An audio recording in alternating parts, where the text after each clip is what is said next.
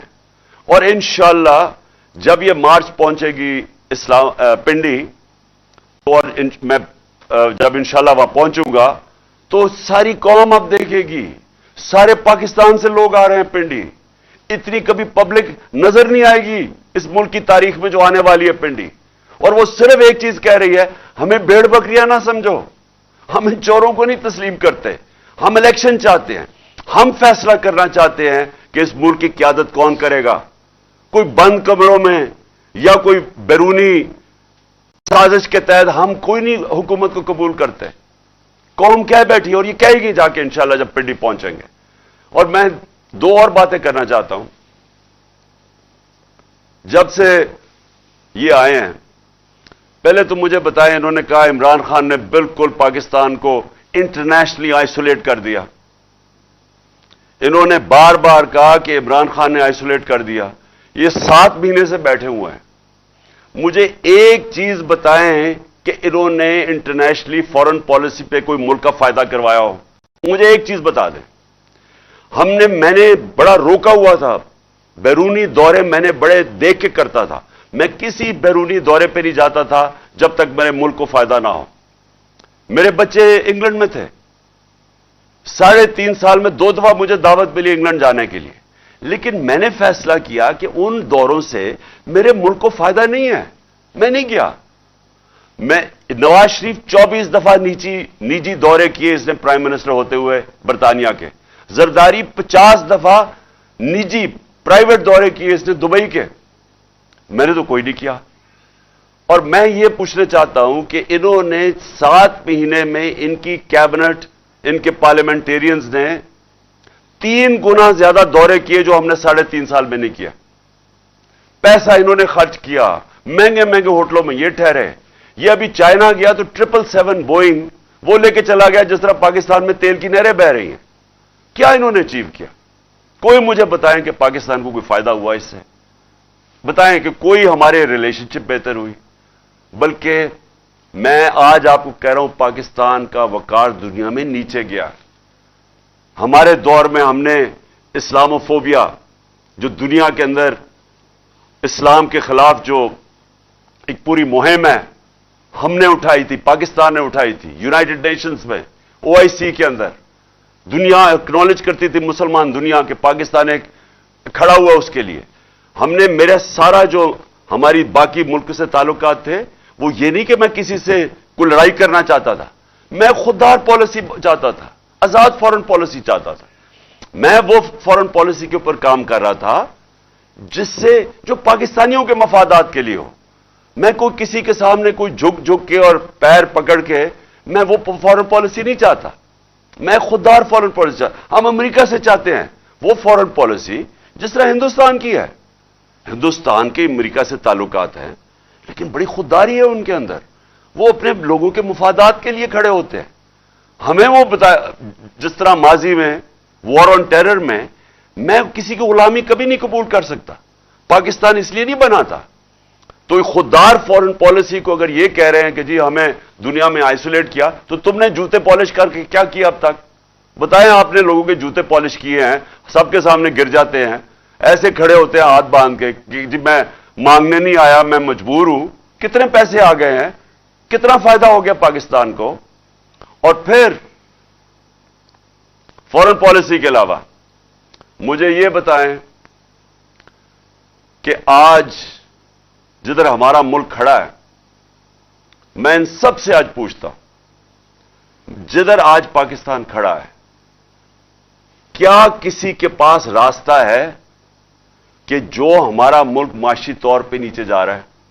کسی کے پاس کوئی راستہ ہے؟ ان ساروں کیبنٹ سے پوچھ لیں ان کے لوگوں سے کہ کسی کے پاس کوئی راستہ ہے کہ یہ جو تیزی سے نیچے جا رہا ہے ہمارا ملک، اس کو بچا سکتا ہے؟ ہمارے جو بزنس کمیونٹی ہے، 88% بزنس مین نے کہا ہے کہ ہمیں پاکستان غلط راستے پہ جا رہا ہے. یعنی بزنس کمیونٹی کا ان کا کوئی ان کے اعتماد نہیں ہے حکومت کے اوپر. یہی فیصل آباد تھا جب ہم آئے تھے 2018 میں. فیصل آباد کے آج اگر لوگ دیکھ رہے ہوں تو فیصل آباد کے اندر جو ٹیکسٹائل انڈسٹری تھی وہ اپنی مشینیں بیچ رہے تھے، ٹیکسٹائل انڈسٹری کو ریل اسٹیٹ میں کنورٹ کر رہے تھے. ہمارے یہ آج سے 7-8 مہینے پہلے فیصل آباد کے لوگوں سے پوچھے، مجھے جو ٹیکسٹائل کے کارخانے کے جو مالک تھے مجھے کہتے ہیں ہمیں مزدور نہیں مل رہا ہے ٹیکسٹائل انڈسٹری کے لیے. جو ٹیکسٹائل کی سیلز ہوئی پاکستان کی تاریخ کے ریکارڈ ٹوٹ گئے تھے. اور پھر سے جو لارج اسکیل مینوفیکچرنگ 26% پہ بڑھ رہی تھی. اور آج وہ ذرا فیصل آباد سے پوچھے کہ لوگوں کے کیا حالات ہیں. آج مزدوروں سے پوچھیں کہ روزگار کتنا مل رہا ہے. آج لوگوں سے پوچھ تو کون سی قیامت آ گئی 7 مہینے میں کہ سارا کچھ نیچے چلا گیا. مہنگائی پاکستان کی 50 سال میں سب سے زیادہ مہنگائی ہوئی ہے. تیل تو آج سستا ہے. ہمارے دور میں تو مہنگائی تیل کی وجہ سے تھی، بیرون ملک میں تیل کی قیمت اوپر گئی. تو آج مہنگائی کی کیا وجہ ہے؟ ہمارے دور سے تو زیادہ سستا ہے آج تیل. ہر چیز جو مہنگی ہوئی ہے کون ہے اس کا ذمہ دار؟ اور سوال میرا یہ ہے کہ اب یہ کیا کریں گے اسے نکالنے کے لیے؟ مہنگائی بھی بڑھ گئی، بے روزگاری بھی بڑھ گئی. اس ملک کے اندر جو کہ روزگار دینے کے لیے جو انڈسٹری ہے اس کے اندر بھی انویسٹمنٹ نہیں ہو رہی، وہ بھی لوگ پیچھے ہٹ گئے ہیں. بزنس مین کہہ رہے ہیں کہ ہمارے پاس کانفیڈنس، اعتماد ہی نہیں ہے، انویسٹ کیوں کریں؟ اور کیوں انویسٹ کریں؟ کسی کو پتہ ہی نہیں حکومت کتنی دیر چلے گی. اور وہ پوچھیں کہ جو باہر سے اوورسیز پاکستانی جو ہمارے پیسہ بھیجتے تھے وہ کم ہونی شروع ہو گئی ہیں. تو ایک طرف قرضے بڑھتے جا رہے ہیں، دوسری طرف آمدنی کم ہو رہی ہے. تو ساروں سے میں پوچھتا ہوں اس کا کیا حل ہے؟ اس کا ایک حل ہے، صاف اور شفاف الیکشن. اور میں آج اس لیے یہ مارچ والوں کو کہہ رہا ہوں کہ یہ جو جہاد کر رہے ہیں وہ اس لیے کر رہے ہیں کہ اس ملک میں الیکشن ہوں گے تو سیاسی طور پہ استحکام آئے گا. سیاسی استحکام آئے گا تو معاشی استحکام آئے گا. اور تب یہ ملک کی جو معیشت ہے وہ اٹھ سکتی ہے. اور جتنی دیر یہ کھینچتے جا رہے ہیں، الیکشن نہیں کروا رہے ہیں، کیونکہ وہ جو لندن میں بیٹھا ہوا مجرم ہے وہ ڈرا ہوا الیکشن سے، اور وہ اپنے آپ کو بچانے کے لیے وہ ملک کو داؤ پہ لگا رہا ہے، ہمارے مستقبل کو داؤ پہ لگا رہا ہے. اور یہ وقت ہے کہ ہم ساری قوم کو میں کہہ رہا ہوں کہ اس میں شرکت کریں. دیکھیں، الیکشن صاف اور شفاف الیکشن ہمیں چاہیے اور ہمیں انصاف چاہیے. اور میں آخر میں اپنی عدلیہ سے پوچھنا چاہتا ہوں کہ ساری قوم آج آپ کی طرف دیکھ رہی ہے. میں اپنے ریسپیکٹڈ آنریبل چیف جسٹس سے کہنا چاہتا ہوں کہ قوم آج آپ کی طرف دیکھ رہی ہے. ابھی ساری قوم نے یہی دیکھا کہ انہوں نے پاکستان کا پرائم منسٹر نہیں دیکھا شہباز شریف. عدالت نے کہا پیش ہو، 8 دسمبر کو کہا کہ آگے عدالت میں پیش ہو. اس لیے وہ ملک آگے نکل جاتے ہیں. کوئی قانون سے اوپر نہیں ہے. یہاں اسی شہباز شریف کو سزا ہونے والی تھی. وہ جو FIA کا کیس تھا مقصود چپڑاسی والا 16 ارب کا، اس کو سزا ہونے والی تھی، وہاں سے بھی بچ گیا. سارے گواہ بھی مارے گئے، 4 گواہ مارے گئے، 1 انویسٹیگیٹر مارا گیا، کسی نے نہیں پوچھا. اس کے بعد جو بھی پاکستان کے اندر اب ہم دیکھ رہے ہیں، لوگ سوال پوچھ رہے ہیں کہ ارشد شریف کا، کہ دیکھیں ارشد شریف لوگوں کے دلوں میں بیٹھ گیا جا کے، کیونکہ ساری قوم کو پتہ ہے کہ اس کو پوری طرح اس کے خلاف ہر قسم کی کارروائی کی گئی. ساری قوم نے دیکھا کہ وہ اپنے موقف پہ کھڑا رہا. وہ بار بار سچ، جو انویسٹیگیٹو جرنلسٹ ہے جس کا کام ہے رائے حق پہ کھڑا ہونا، وہ اپنے موقف پہ کھڑا رہا. اور بار بار دھمکیاں ملتی گئیں. ساری صحافی برادری کو پتہ ہے کہ اس کی جان خطرے میں تھی، اس کے باوجود وہ کھڑا رہا. آخر میں ملک سے باہر گیا. اور جو اس کو قتل کیا گیا ملک سے باہر، ساری قوم کو تو اعتماد ہی اب کسی کے اوپر نہیں رہ گیا. اس گورنمنٹ کے اوپر اعتماد رہے گا جس کو وہ بے نقاب کر رہا تھا، یا اسٹیبلشمنٹ کے اوپر جو وہ بات تنقید کر رہا تھا، وہ تو نہیں انصاف دے سکتے. تو اس لیے چیف جسٹس صاحب، آپ کو ارشد شریف کو انصاف دینا پڑے گا، آپ کو اعظم سواتی کو انصاف دینا پڑے گا. جو اعظم سواتی سے ہوا، ایک تو اس عمر کے آدمی کو ننگا کر کے تشدد کرنا، اس کو اس کے پوتے اور پوتیوں کے سامنے مارنا، اور اس کے بعد جو ویڈیو نکالی اور اس کی بیوی کو جو تہجد گزار، یہ اس کے بعد اگر اس ملک کے اندر ایک سینیٹر کو اس سے اتنا ظلم ہو اور انصاف نہ مل سکے، تو اس سارے عوام تو پہلے ہی سمجھتی ہے کہ اس طاقتور کے لیے ایک قانون اور دوسرے کے لیے کمزور کے لیے دوسرا. تو یہ انتہا ہو جائے گی. اور اس لیے ہم چاہتے ہیں کہ اب ہماری عدالتیں اپنے آپ کو ایک اسرٹ کریں. Prime minister Pakistan, ex prime minister, سب سے بڑی پارٹی کا سربراہ، میں ایف آئی آر نہیں کٹوا سکتا. میرا حق ہے کہ میں فرسٹ انفارمیشن رپورٹ میں دوں، اس کے بعد انویسٹیگیشن ہو، اور وہ بھی آپ کے نیچے، اور پھر فیصلہ کریں کہ ہاں جو میں نے 3 نام لیے ہیں وہ ٹھیک ہے یا غلط ہے. لیکن میں ایف آئی آر نہیں لکھوا سکتا. اس سے زیادہ بڑا ظلم کیا ہو سکتا ہے؟ تو اگر میں نہیں لکھوا سکتا تو اس کا مطلب عام لوگ تو کچھ بھی نہیں کر سکتے. اس کا مطلب ان کی حیثیت ہی کوئی نہیں ہے عام لوگوں کی. یہ جو بیچارے آج کل بے روزگاری بڑھتی جا رہی ہے، لوگ ٹیلی فون کھینچ رہے ہیں، لوگ تنگ ہیں اس سے کہ چوریاں بڑھتی جا رہی ہیں، اسٹریٹ کرائم بڑھتی جا رہی ہے کیونکہ ملک نیچے جا رہا ہے.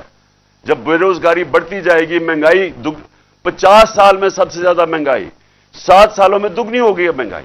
ہمیں کہتے تھے زیادہ مہنگائی ہے.